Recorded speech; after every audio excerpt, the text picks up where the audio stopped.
Gloire au Seigneur. Nous rendons gloire aujourd'hui à notre Dieu, le Seigneur des Seigneurs. C'est lui-là qui nous a donné l'invitation d'arriver en ces lieux. Il est fidèle. Il s'appelle le Dieu de toute la terre. Il s'appelle Alpha et l'Oméga. C'est lui qui est le commencement et la fin de toutes choses. Si nous sommes en vie aujourd'hui, c'est parce qu'il est notre Seigneur. C'est parce qu'il nous a aimés d'un vrai amour, d'un amour sincère. Même lorsque nous bronchons d'une manière ou d'une autre, il est là dans sa fidélité, dans son amour, dans sa bonté infinie pour nous pardonner, pour nous recevoir encore une fois devant sa présence. Il est notre Seigneur. C'est pour cette raison que nous l'aimons. C'est pour cette raison que nous disons Toko Kende Wapi, parce que c'est lui qui est notre Seigneur. Si nous ne venons pas à lui, à qui irions-nous encore? Car c'est lui qui a la parole de vie. Car c'est lui qui est notre Seigneur. Quand nous dormons, il nous réveille le matin en très bonne santé. Il nous préserve de tout mal. Il est fidèle. Jésus. Alléluia. Jésus. Jésus. Qui est semblable à toi? Qui est comparable à toi, Yahweh? Personne n'est comparable à toi. C'est toi qui es le commencement et c'est toi qui es la fin de toutes choses. C'est toi qui as la dernière parole de nos vies. Ce ne sont pas nos ongles qui doivent parler à ta place, Seigneur éternel, notre Père. Lorsque tu te mets à parler, quand tu parles, Seigneur, tout change dans nos vies. Quand tu dis un mot, la chose arrive. Quand tu prends ta résolution, personne ne s'y oppose. C'est toi qui es Alpha et l'Oméga. C'est toi qui es le commencement et la fin de toutes choses dans nos vies. Nous te célébrons aujourd'hui, car tu es le Seigneur de notre vie. Reçois l'adoration, reçois la gloire, reçois la louange, reçois la magnificence, reçois tout, Yahweh, car tu le mérites. Assis sur ton trône de gloire, tu règnes. À toi la majesté. Alléluia. C'est toi qui demeures notre Seigneur. Avant que le monde tu manques, toi tu étais Dieu. Pendant que le monde est mort, tu es encore Dieu. Et le monde passera avec toutes ces choses. Mais tu resteras Dieu. Toutes choses passeront. Et ta parole restera fidèle, puissante et agissante. Ta parole, sois adoré ce matin. Sois loué ce matin. Tu es digne de recevoir toute puissance. Jésus, nous te rendons.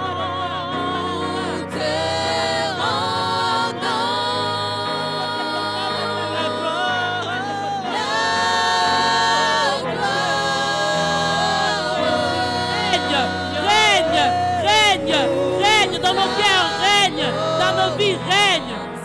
Jésus. Alléluia. Alléluia. Jésus. Prends la place qui t'est due, Yahweh. Prends la place qui t'est due. Reçois la louange qui t'est due. Reçois l'adoration qui t'est due. Car tu es le Seigneur des Seigneurs. À jamais. À jamais. Jésus règne. Règne.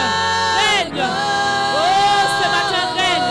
Dans nos cœurs, viens régner. Dans le cœur de ceux qui te connaissent pas encore, Jésus. Règne. Dans les cœurs de ceux qui te connaissent, ton Père Seigneur. Règne. Viens régner dans nos vies. Nous avons besoin de toi.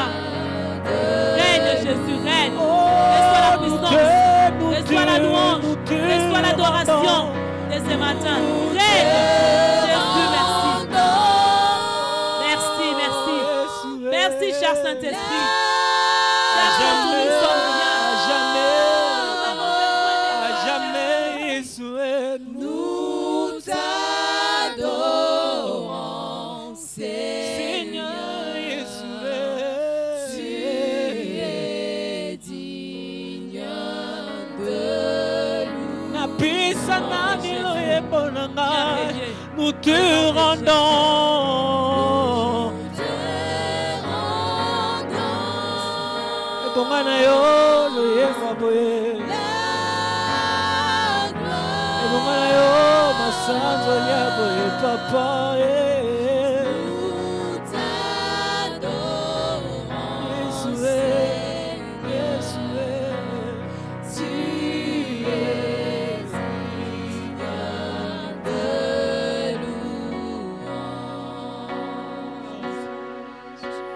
Dis un mot à Dieu et dis Seigneur, je vais t'écouter. Parle-moi et que ta parole me guérisse au nom de Jésus-Christ.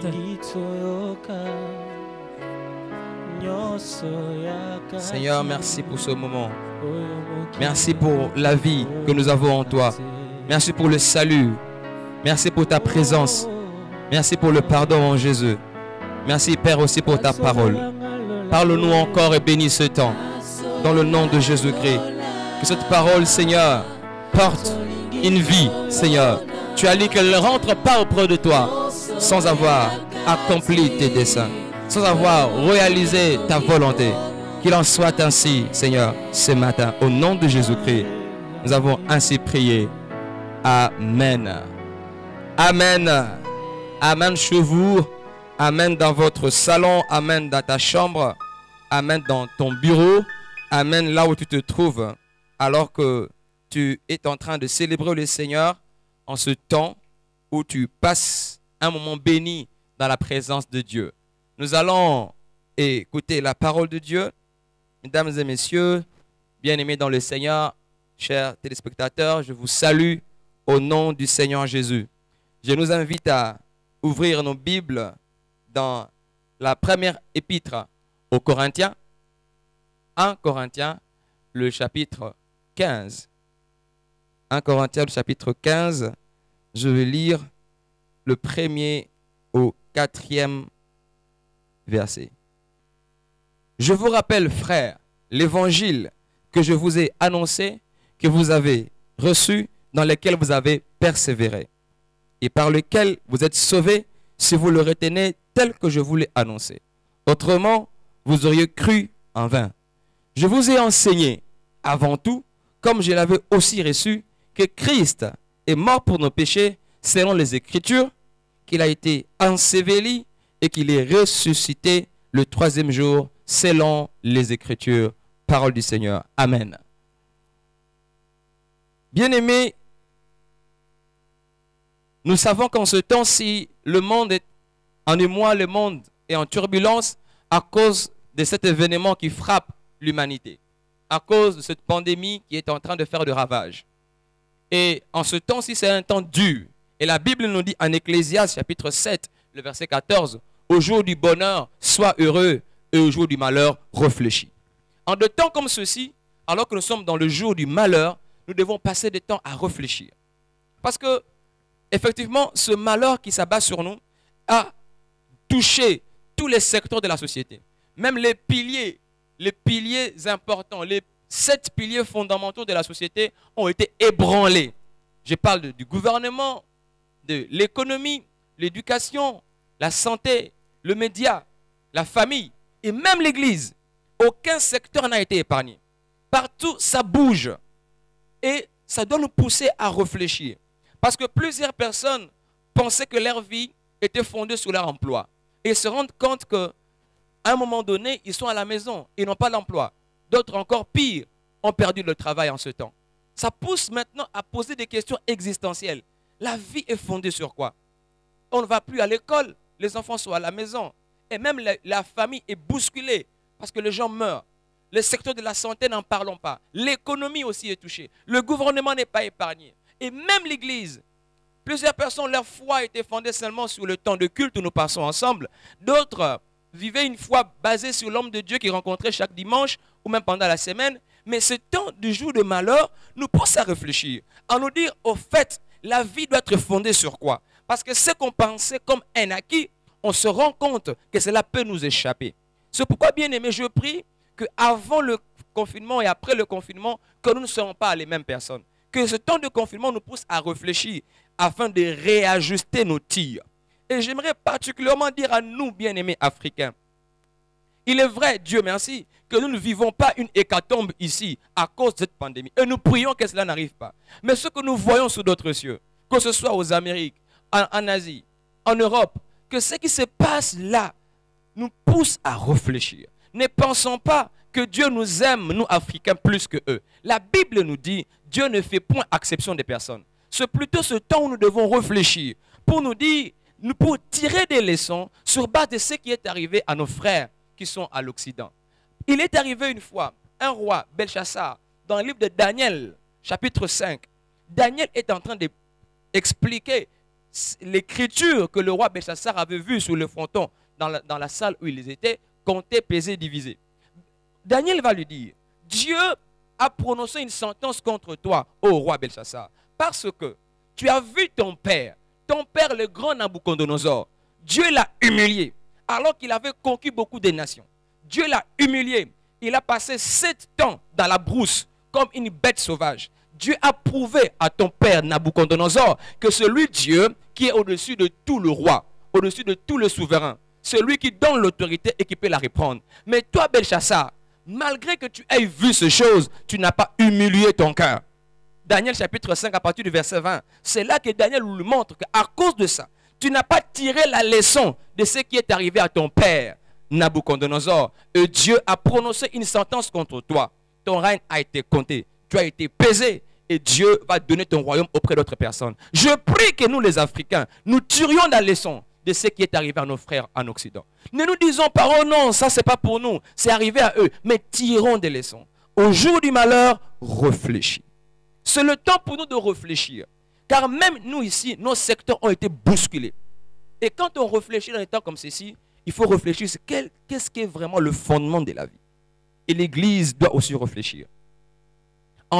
Au sortant du confinement, je prie que l'Église du Congo réagisse et les tire. Qu'on revienne à ce qui est fondamental. Qu'on revienne à ce qui vraiment fait le cœur de la vie de l'Église. Et c'est ce que l'apôtre Paul est en train de dire ici en écrivant aux Corinthiens. Il dit, je vous rappelle, frères, l'évangile que je vous ai annoncé. Il les rappelle parce qu'il arrive qu'on oublie le fondement. Il arrive qu'on oublie les fondamentaux. Il arrive qu'on oublie les préalables. Il arrive qu'on oublie ce qui fait la force de la vie. Peut-être qu'avant qu'on arrive au confinement, on pensait à beaucoup d'autres choses. Mais le confinement nous a fait voir que ce qu'on pensait comme plus important n'est pas du tout très important aujourd'hui.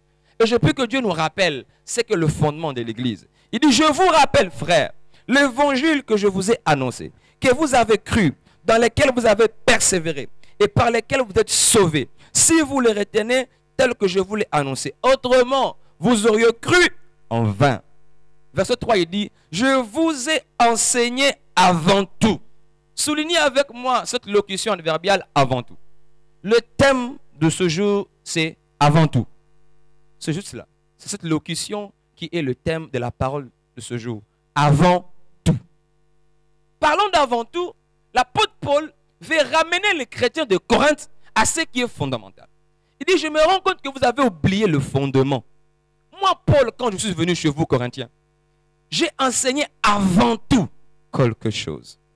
L'apôtre Paul veut le ramener à ce qui était au départ. Quand la locution adverbiale avant tout dénote avant par rapport au temps. Quand c'est par rapport au temps, on peut parler du commencement. Il peut dire, j'ai enseigné au commencement. J'ai enseigné au début. Or, quand on parle du commencement ou du début, il s'agit donc des origines. Il s'agit de la genèse. Il s'agit du point de départ. C'est la sémence qui a engendré toute la suite. Nous avons le livre de Genèse où on nous présente les origines de la terre. Tout ce que nous avons aujourd'hui est parti de là. Les premiers humains. Tout ce que nous avons aujourd'hui est expliqué dans le livre de la Genèse. C'était là les points de départ. C'était là les avant tout, si je peux dire, de la création, de la planète Terre, tel que nous le voyons aujourd'hui. Dans l'apôtre Paul, quand il dit, je vous ai enseigné avant tout, il veut le rappeler, ce qu'il leur avait dit au commencement. La sémence, la première sémence que j'ai posée sur vous, ô Corinthiens, je viens vous le rappeler. Bien-aimés, rendez-vous compte que l'église de Corinthe n'était pas n'importe quelle église déjà à cette époque-là. L'apôtre Paul donnait un témoignage intéressant de cette église.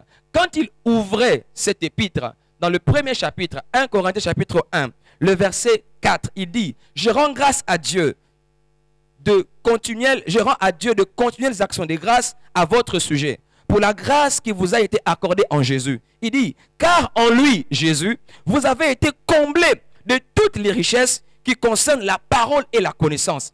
Le témoignage de Christ ayant été solidement établi parmi vous, de sorte qu'il ne vous manque aucun don dans l'attente où vous êtes de la manifestation de notre Seigneur Jésus-Christ. L'apôtre Paul fait un bon témoignage de l'église de Corinthe. Il dit que l'église de Corinthe était spirituellement garnie. Il ne manquait aucun don. tout le don spirituel, ils en avaient. Il dit qu'ils étaient comblés de toutes les richesses qui concernent la parole et la connaissance. Waouh! Combien de pasteurs aimeraient avoir une telle église, un tel témoignage? C'est ce que l'apôtre Paul a vu dans l'église de Corinthe. Il dit, tout ce que vous voyez qui se passe auprès de vous, les délivrances, les guérisons, les conversions, les prophéties, les miracles, toutes ces choses, j'atteste que cela vient de Dieu. Mais Paul dit, si ces choses-là se sont manifestées, c'est parce qu'au départ, j'avais dit certaines choses. Il y avait un avant pour qu'on arrive là. Il y avait une sémence, il y a une genèse de ces choses. Je viens vous rappeler, qu'est-ce qui est l'origine de ce que vous voyez aujourd'hui parmi vous, ô Corinthiens? Il le ramène au début. Il dit, si aujourd'hui, vous voyez ces dons, vous voyez ces miracles, vous voyez ces ministères, vous voyez comment Dieu vous bénit, c'est parce qu'il y a une origine à toutes ces choses. Et c'est ce qu'il est venu le rappeler, le avant tout. Et je prie que le Seigneur rappelle l'église de la RDC, que tout ce que nous voyons aujourd'hui, de grands bâtiments, la renommée, les médias, les miracles, les conversions, les ministères qui sont en train d'exploser de gauche et à droite, il y a une origine derrière toutes ces choses. N'oublions pas le avant tout, n'oublions pas le fondement. Et c'est dans le temps de malheur qu'il faut réajuster les tirs pour revenir à ce qui était posé au début. Je disais que la locution adverbiale avant tout dénote une question de temps, mais aussi une question de place. L'apôtre Paul, toujours, alors qu'il écrivait à l'église de Corinthe, au chapitre 3, il dit ceci, le verset 10.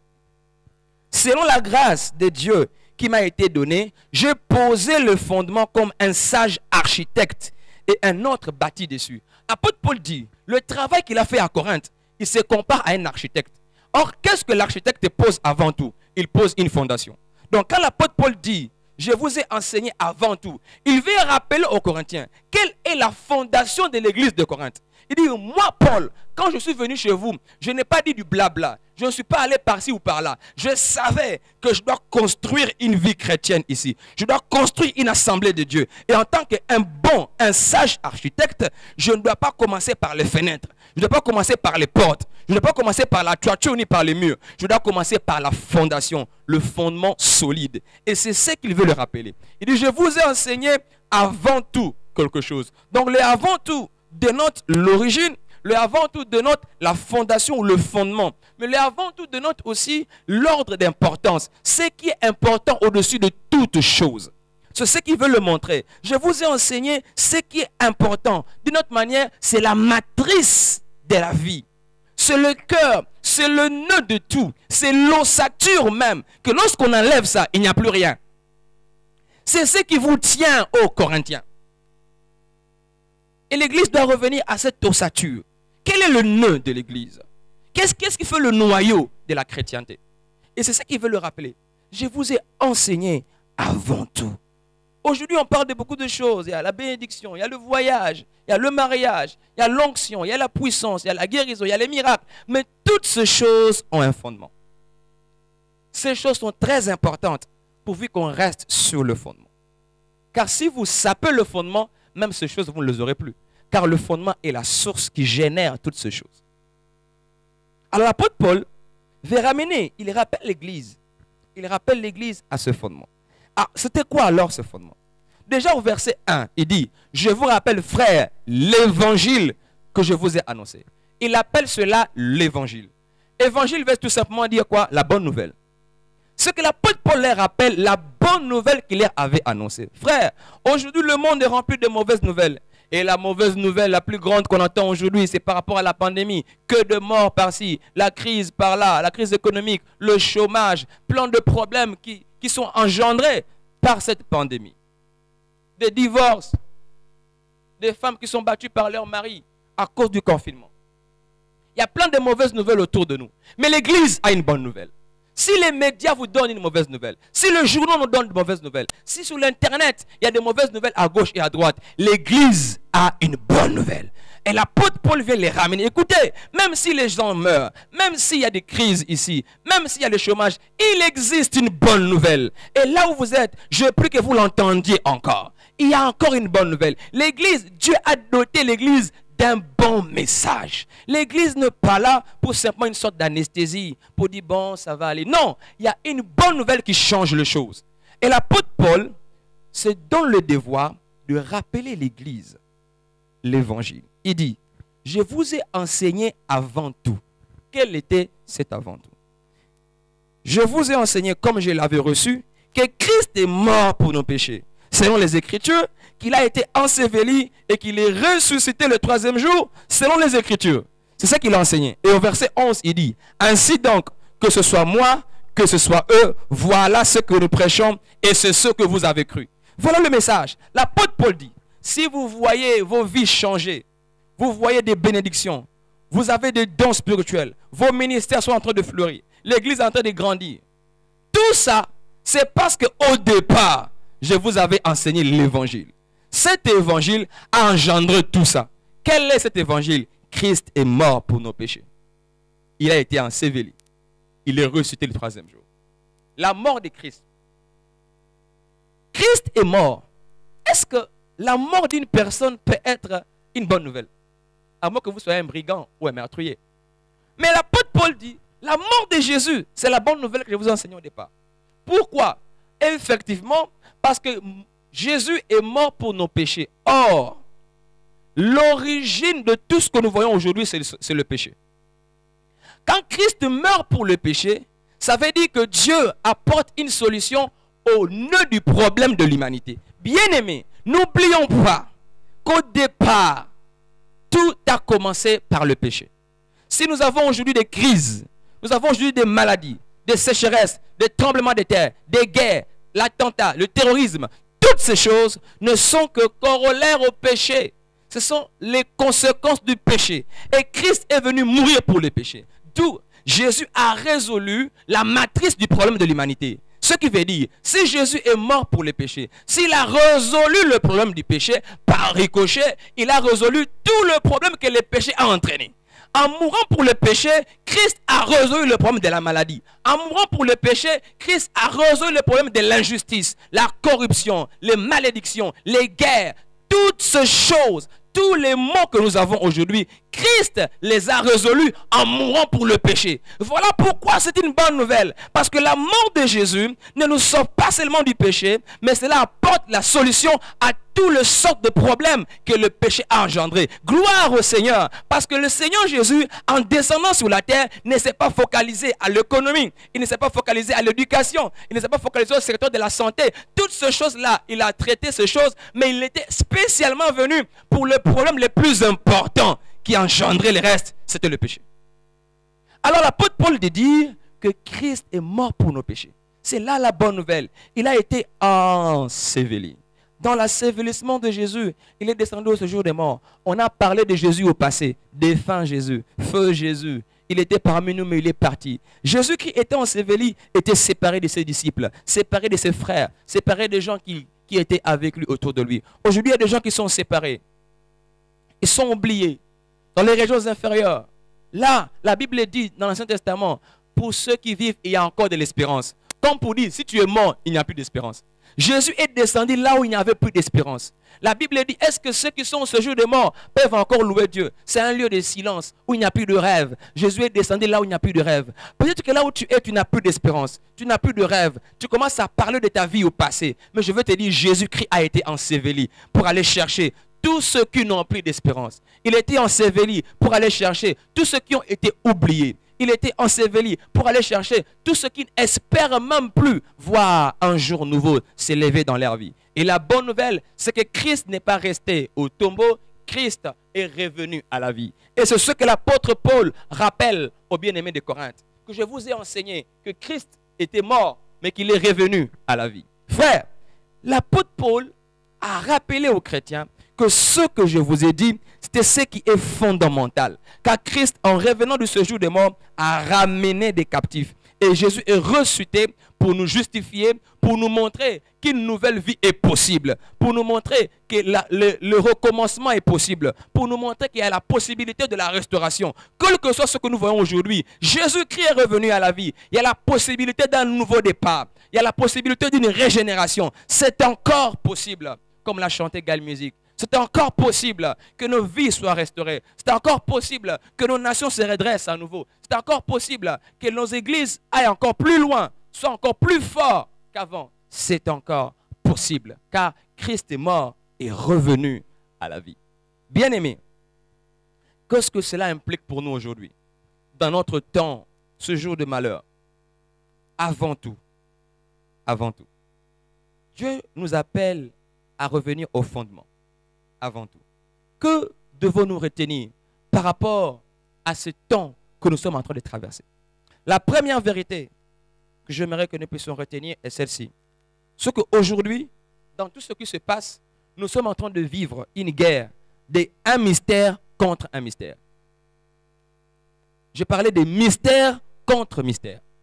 Parce qu'une personne dira, quel rapport mettez-vous entre le péché d'Adam et Ève et cette pandémie que nous avons aujourd'hui? Nous ne refusons pas qu'Adam et Ève ont péché, c'est vrai. Mais ça, ce n'est qu'un problème qu'on peut résoudre. Il n'y a pas affaire de péché dedans. Bien aimé. La Bible nous dit, en 2 Thessaloniciens, chapitre 2, le verset 7, que le mystère du péché agit déjà. 2 Thessaloniciens, chapitre 2, le verset 7, nous parle de cela. Car le mystère de l'iniquité agit déjà. Et quand l'apôtre Paul disait ça, c'était au 1er siècle de notre ère, après Jésus.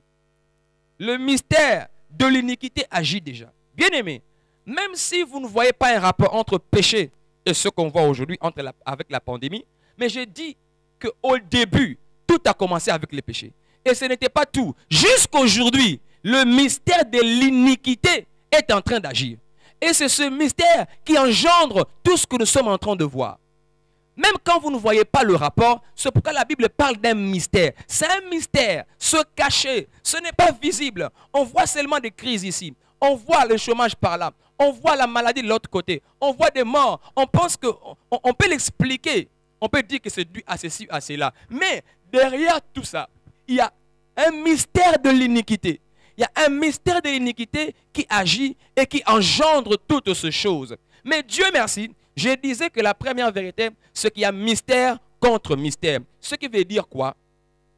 Quand le mystère de l'iniquité est en train d'agir pour propulser un vent de mort, pour propulser une pandémie, pour agir et décimer les nations, de l'autre côté, un autre mystère aussi est en train d'agir. Ce quel mystère? On le voit en 1 Timothée, chapitre 3, le verset 16. La Bible dit ceci. Et sans contredit, le mystère de la piété est grand. Celui qui a été manifesté en chair, justifié par l'Esprit, vu des anges, prêché aux gentils, cru dans le monde, élevé dans la gloire. Ce que je dis, c'est quoi? C'est que dans ce que nous sommes en train de voir aujourd'hui, il y a un combat entre le mystère de l'iniquité et le mystère de la piété. Le mystère de l'iniquité agit pour souffler un vent de mort, pour souffler un vent de maladie. Mais Dieu a manifesté le mystère de la piété. Ce mystère de la piété est venu écraser, est venu détruire l'œuvre du mystère de l'iniquité. Gloire au Seigneur. Nous ne comprenons pas d'où est venue cette maladie, d'où sortent ces morts, d'où sortent ces problèmes. C'est un mystère pour nous.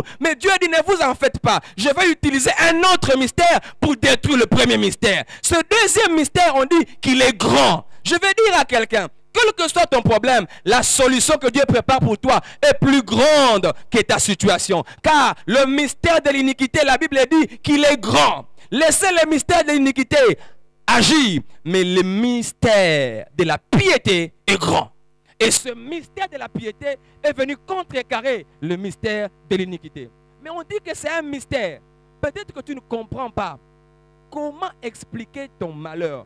Comment expliquer ta douleur? Tu dis, mais moi je suis enfant de Dieu. Je prie, je donne ma dîme. Je sers le Seigneur avec intégrité et une bonne conscience. Comment je peux perdre mon emploi? Comment je peux manquer le travail? Comment je peux manquer un enfant? Comment je peux voir mes proches mourir? Mais Dieu, qu'est-ce qui ne va pas? Tu ne comprends pas. C'est un mystère. Oui, c'est un mystère. Il y a un mystère de l'iniquité qui agit derrière. Mais, laisse-moi te dire, il y a aussi un autre mystère. Le mystère de la piété. Dieu agira aussi de façon que tu ne comprendras pas. Comment tout d'un coup ça marche? Comment tout d'un coup je suis guéri? Comment tout d'un coup j'ai un enfant? Comment tout d'un coup je me suis marié? Comment tout d'un coup ça a marché? Pourquoi? C'est aussi un mystère. Si ton problème, tu ne comprends pas comment c'est arrivé, si c'est un mystère pour toi, la solution aussi, et toi et l'entourage ne comprendra pas. Mais c'est venu comment? Mais parce qu'il y a un mystère de Dieu aussi qui agit pour toi. Je prie que le mystère de la piété agisse en ta faveur au nom de Jésus-Christ. Est-ce que tu peux acclamer le Seigneur là où tu es à cause du mystère, le mystère de la piété qui agit en ta faveur? Tu ne comprends rien du mal qui est en toi, tu ne comprendras pas aussi d'où viendra la solution. Jésus a dit à Nicodème, le vent souffle, vous ne savez ni d'où il vient, ni où il va, mais tu sens seulement l'impact. Tu ne comprendras pas, tu verras seulement. Jésus a décanté la situation, car le mystère de la piété, c'est un homme qui est Jésus-Christ. La deuxième chose qui se rattache à cela, c'est que comme c'est un mystère, ce mystère cache de choses dedans. L'apôtre Paul est en train d'expliquer. Ce n'est pas pour rien qu'il les a ramenés au départ. Pour leur dire, je vous ai enseigné au début un mystère. Et ce mystère, il explique en Éphésiens. En Éphésiens chapitre 1. À partir du verset 15, il est en train de faire une prière. Mais au verset 18, il dit, il prie que Dieu puisse illuminer les yeux de notre cœur. Que Dieu illumine les yeux de notre cœur afin que nous puissions comprendre. Parmi les choses que nous devons comprendre, il dit au verset 19, quelle est envers nous qui croyons l'infinie grandeur de la puissance de Dieu, se manifestant avec efficacité par la vertu de sa force. Il l'a déployé en Christ en le ressuscitant des morts et en le faisant asseoir à sa droite dans les lieux célestes. Bien-aimé, l'apôtre Paul veut dire quoi? La résurrection de Jésus, c'était le fondement de l'Église. Pourquoi? Parce que la résurrection de Jésus a manifesté l'infinie grandeur de la puissance de Dieu. Vous n'allez pas me contredire que Jésus n'est pas la première personne qui a été ressuscitée dans le Nouveau Testament. Jésus a ressuscité le fils de la veuve de Naïn. Il a ressuscité la fille de Jairus. Il a ressuscité Lazare. Mes frères, la puissance qu'il fallait pour ressusciter Jésus devait être plus grande. Pourquoi? En Matthieu chapitre 10, le verset 28, Jésus dit, ne craignez pas celui qui peut tuer le corps, mais pas l'âme. Il dit, craignez plutôt Dieu qui peut tuer et l'âme et le corps et l'envoyer à la géhenne. Or, le fils de la veuve de Naïn, la fille de Jairus, Lazare, ils ne sont morts que seulement leur corps avait été atteint, pas leur âme. C'est pourquoi Jésus les a ramenés. Il a ramené leur âme avec leur corps. Ils sont revenus à la vie. Mais la mort de Jésus, bien-aimé, n'avait pas seulement touché son corps. Même son âme était atteinte. Pourquoi? Parce que Christ avait porté nos péchés. Et les péchés de l'homme n'étaient pas sur son corps seulement. Même l'âme de l'homme était affectée. Et Christ, en mourant, Dieu a touché non seulement le corps de Jésus, mais même l'âme de Jésus. C'est pourquoi le Fils de Dieu priait à Gethsemane, Père, cette coupe. La coupe que Jésus voyait, ce n'était pas le clou. Parce qu'il n'y avait pas que lui qui était crucifié. Les autres brigands aussi étaient crucifiés. Est-ce que les autres brigands ont fait la prière de Jésus? Non. Mais c'est parce que Jésus ne voyait pas le clou. Les gens pensent que Jésus avait peur du clou. Non. Le châtiment qui nous donnait la paix, ce n'était pas le clou. Jésus n'était pas l'unique personne à être crucifié. Ce que Jésus a vécu, aucun homme ne l'a vécu après. Car Jésus, c'est Dieu qui l'avait mis sur l'autel. Et Dieu a atteint l'âme de Christ. C'est pourquoi la mort de Jésus demandait une puissance plus grande que celle de Lazare, que celle de la fille de Jairus, que la résurrection du fils de la veuve de Naïn. Et l'apôtre Paul de dire que la résurrection de Jésus a manifesté l'infinie grandeur de la puissance de Dieu. Parce que et le corps et l'âme de Jésus étaient partis, mais Dieu l'a ramené à la vie. Et donc l'apôtre Paul va dire, puisque Christ est revenu à la vie, Dieu a fait de lui chef suprême de l'église. Cette puissance est maintenant à l'église. Amen. C'est pourquoi il a dit, Corinthiens, tout ce que vous voyez dans votre église là, c'est parce que je vous ai enseigné l'évangile de la résurrection de Jésus. C'est sa puissance qui crée les bénédictions que vous voyez. C'est la puissance de la résurrection de Jésus qui crée les guérisons. C'est la puissance de la résurrection de Jésus qui opère des miracles. C'est la puissance de la guérison de Jésus qui fait que les gens se convertissent. C'est la puissance de la guérison de Jésus qui fait qu'il y a des délivrances au milieu de vous. Il dit, n'oubliez pas ça, chers Corinthiens. L'église, rappelons-nous que le message qui libère, c'est celui de la mort et de la résurrection de Christ. C'est pourquoi l'apôtre Paul va dire, je n'ai point honte de l'évangile. Il dit, c'est quoi? C'est une puissance de Dieu pour le salut de quiconque croit. Bien-aimé, je n'interdis pas de prêcher sur le départ à l'Europe. Je n'interdis pas de prêcher sur le mariage. Mais j'aimerais rappeler l'église qu'il y a un message plus fort que ça. Le fondement, le avant tout, c'est quoi? Christ est mort pour nos péchés. Il a été enseveli. Il est revenu à la vie. Sa puissance agit encore. Ce que je veux dire, c'est quoi? Lorsque je prêche maintenant, la puissance de Jésus se dégage dans ce lieu. Je libère une puissance par l'évangile. Et là où tu es, tu reçois le pardon des péchés. Là où tu es, tu reçois la guérison. Là où tu es, tu reçois la transformation. Là où tu es, les chaînes sont en train de tomber. Les yeux s'ouvrent. Pourquoi? Pas à cause de moi, mais parce qu'il y a une puissance qui agit dans l'évangile de Jésus. Il avait raison de les rappeler avant tout. Avant tout. Christ est mort, il est revenu à la vie. Voilà le message que nous avons, l'Église. Pour le monde, convertissez-vous, revenez à Jésus. Il y a une puissance qui agit encore. Christ est assis à la droite de Dieu le Père et sa puissance agit. La Bible de dire, 1 Jean chapitre 5, le verset 4, la victoire qui triomphe de ce monde, c'est notre foi. Une foi fondée sur cette parole. Oh, que ton Église revienne, homme de Dieu. Que ton Église revienne sur ces messages. Que ta vie soit fondée sur ceci. Christ est mort. Il est revenu à la vie. Je ne mourrai pas, je vivrai. Je raconterai les œuvres de l'Éternel. La puissance de la résurrection agit encore dans le nom de Jésus. Je veux prier avec toi qui as compris que la chose la plus importante dont tu as besoin maintenant, ce n'est pas que tu reprennes le travail. Ce n'est pas que tu repartes à l'université. Ce n'est pas qu'on ouvre le chemin du voyage. Mais que Dieu ôte le péché de ta vie. Lorsqu'il sauve ton âme du péché, il s'occupe du reste. Tout commence par là. Avant tout, Christ est mort pour tes péchés. Il est revenu à la vie. Je veux que tu pries avec moi. Là où tu es. Tu vas faire cette prière pour que le Christ vienne dans ton cœur. Que le Christ entre en toi. Nous allons chanter ce cantique. Jésus, je viens à toi. Et l'homme de Dieu va venir te conduire en ce temps de prière. Jésus, je viens à toi, tel que je suis. Je viens à toi, Jésus, je viens à toi, tel que je suis. Prends, oh Jésus. Je viens à toi, tel que je suis. Je viens à toi, Jésus, je viens à toi, tel que je suis. Prends-moi. Je vais prier avec toi qui a été touché par ces messages.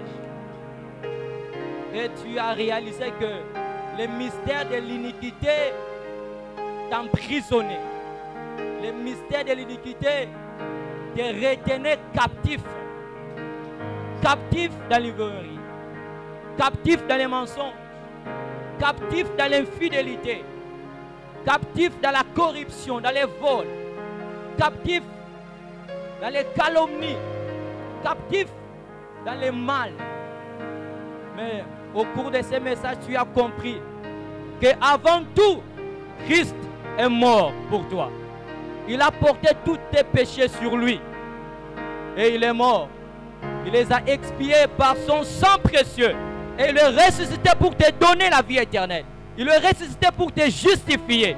Il est ressuscité pour que tu sois pardonné. Et que ton nom soit écrit dans les livres de vie. C'est important pour toi, bien-aimé. Alors tu vas toucher ton cœur. Tu vas mettre ta main droite sur ton cœur. Et tu vas me suivre dans cette prière. Tu vas répéter ce mot après moi. Que ce soit, approprie-toi de ces paroles. Que ce soit tes propres paroles que tu vas dire à Jésus. À ce Christ qui a pris ta place à la croix. Qui a accepté de subir la colère de Dieu sur lui. La colère qui devait tomber sur toi. Mais Christ l'a pris sur lui. Il s'est substitué à toi. Touche ton cœur. C'est ton jour. C'est le jour du salut. La Bible dit, si tu entends sa voix, n'endurcissez pas vos cœurs. C'est ton jour, bien-aimé. N'aie honte de personne qui est à côté de toi. Mais c'est le jour où Christ te choisit. Il veut te sortir de ses péchés. Il veut te sortir de cette prison de Satan, du diable. Tu dis après moi, Seigneur Jésus, je te dis merci pour cette parole qui me fait comprendre que je marchais seul sans toi.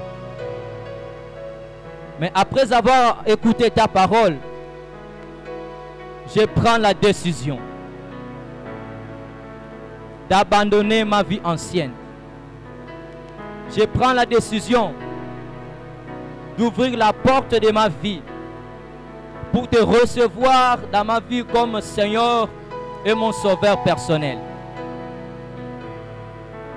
Pardonne tous mes péchés par ton sang et purifie-moi de toute iniquité. Écris mon nom dans les livres de vie et que cela ne soit effacé par personne. Fais de moi aujourd'hui enfant de Dieu et donne-moi le don du Saint-Esprit. Fais de moi la personne que tu veux que je sois pour toi, dans ton église, dans ma famille et dans la société. Là, moi, je vais prier pour toi. Seigneur, je t'ai béni pour cette parole puissante. Cette parole qui est venue nous rappeler ce que tu nous as dit avant tout. Aujourd'hui, le monde passait que ce qu'il faut mettre devant, c'est l'argent. Ce qu'il faut mettre devant, c'est la prospérité. Ce qu'il faut mettre devant, c'est les voyages. Ce qu'il faut mettre devant, c'est le projet, c'est les mariages. Mais aujourd'hui, tu nous as rappelé qu'avant tout, nous devons nous souvenir de toi, de l'œuvre sacrificielle que tu as accomplie à la croix. Parce que c'est ça qui a résolu le plus grand problème de l'humanité, a été résolu à la croix, au travers du sacrifice que tu t'es donné. Seigneur, lorsque ce cœur qui vient de se tourner vers toi, ce cœur qui se sont repentis au travers de ces messages, Père, te reste fidèle. Nous prions, Seigneur notre Dieu, que tu les tiennes entre tes mains. Comme la Bible dit, c'est que tu touches entre tes mains, personne ne peut te les ravir. Seigneur, permets à ce que ce bien-aimé, Seigneur, vive la puissance de la transformation, la puissance du renouvellement de l'intelligence par le Saint-Esprit, afin que leur vie ne reste plus les mêmes. Et qu'il y ait un avant et un après ces messages. Et que les gens, Seigneur, qui le verront après le confinement, Seigneur, Yahweh, seront étonnés par cette grande transformation qui fait de s'opérer dans leur vie. Cette transformation miraculeuse, cette transformation de la piété, Seigneur, qui fera en sorte que, Père, leur vie soit un témoignage vivant. Que ton nom soit béni dans le nom de Jésus-Christ. Nous avons ainsi prié. Bien-aimés, je nous invite tous, de là où nous sommes, de nous élever, de nous tenir debout, nos mains levées. J'aimerais que tu rendes grâce à Dieu. J'aimerais que tu élèves le nom de Jésus. La Bible dit, dans le livre des Actes des Apôtres, chapitre 4, le verset 12, qu'il y a un seul nom qui nous a été donné parmi les hommes. Le nom par lequel nous devons être sauvés, c'est le nom de Jésus. Bien-aimé, c'est le salut qui est la première chose que nous devons chercher. Parce que quand tu as le salut, tout autre problème est déjà résolu. Car le salut englobe tout dans la vie de l'homme sur la terre et pour toujours. C'est pourquoi tu vas bénir ce Jésus qui a résolu les problèmes d'avance.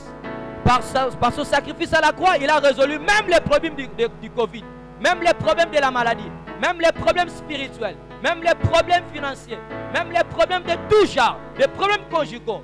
Ils ont été résolus à la croix de Christ. Bien-aimé, j'aimerais que tu rendes grâce à Dieu, que tu élèves l'unique nom de Jésus qui a été souverainement élevé et que devant lui tout genou doit fléchir. Commence à le rendre. En Romains chapitre 8, Paul dit que si Dieu ne nous a pas refusé son Fils, il nous l'a donné comme un don. Et qu'est-ce qu'il peut nous refuser avec ses fils? Si Dieu a accepté de te donner Jésus pour ton salut, qu'est-ce qu'il peut encore te refuser, bien-aimé dans le Seigneur? Quoi? La guérison, l'argent, la joie, la paix, la justice, la protection, la sécurité. Bien-aimé, toutes ces choses nous ont été données par la croix de Christ. Lève tes mains. Lève tes deux mains vers le ciel. Fais une prière de foi. Dis seulement, Père, je me rends compte que je ne peux que m'attendre à toi. Tu es la seule ressource auprès de laquelle je peux me ressourcer. Je ne sais pas quel est ton fardeau. Je ne sais pas quel est le problème dans ta maison, dans ton couple, dans ton foyer, dans ton travail. Mais j'aimerais que tu cries vers les pères. Crie vers les pères. Crie vers les pères. Car le ciel est ouvert. Le ciel est ouvert maintenant. Oui, le salut en Christ nous a apporté tout ce dont nous avons besoin. Il nous a bénis de toutes les bénédictions spirituelles dans les lieux célestes. Prie que ces bénédictions deviennent matérielles. Que ces bénédictions se manifestent au milieu de toi. Qu'il les fasse pleuvoir. Qu'il les fasse pleuvoir. Qu'il les fasse pleuvoir. Qu'il les fasse pleuvoir. Oui, oui, la pluie, la pluie. La pluie de la paix. La pluie de la protection. La pluie de la guérison est en train de descendre.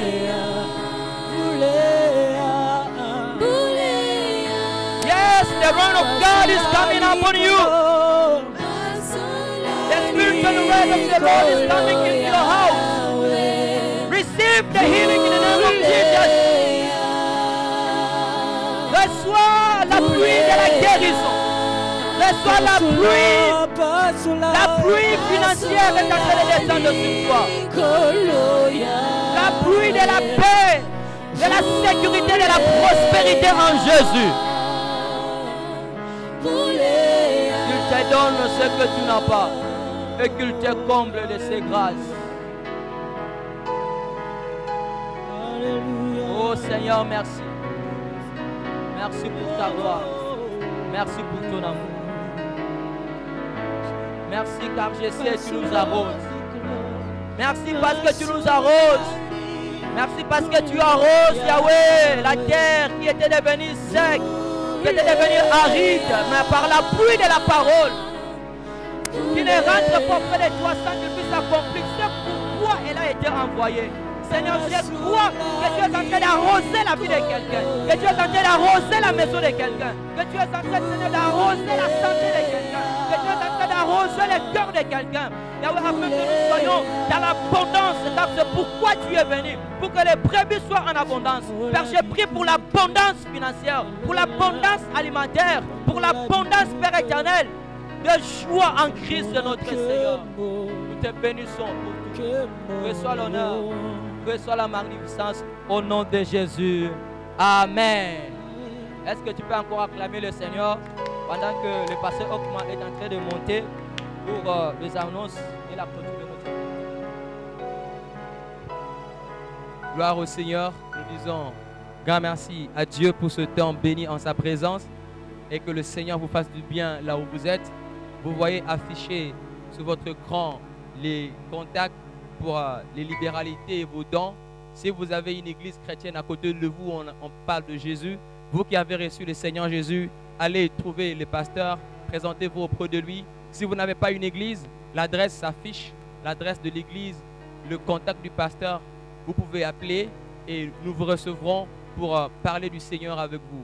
Les pasteurs sont ici de lundi à vendredi et même le samedi de 11h jusqu'à 16h pour recevoir tout celui qui voudra, en ce temps de confinement, bien sûr, rencontrer un homme de Dieu, parler avec lui et présenter sa situation. Que le Seigneur nous bénisse. Nous prions en famille et le Seigneur est avec nous. Nous savons que la puissance de la résurrection agit déjà. Que le Seigneur vous bénisse. Amen.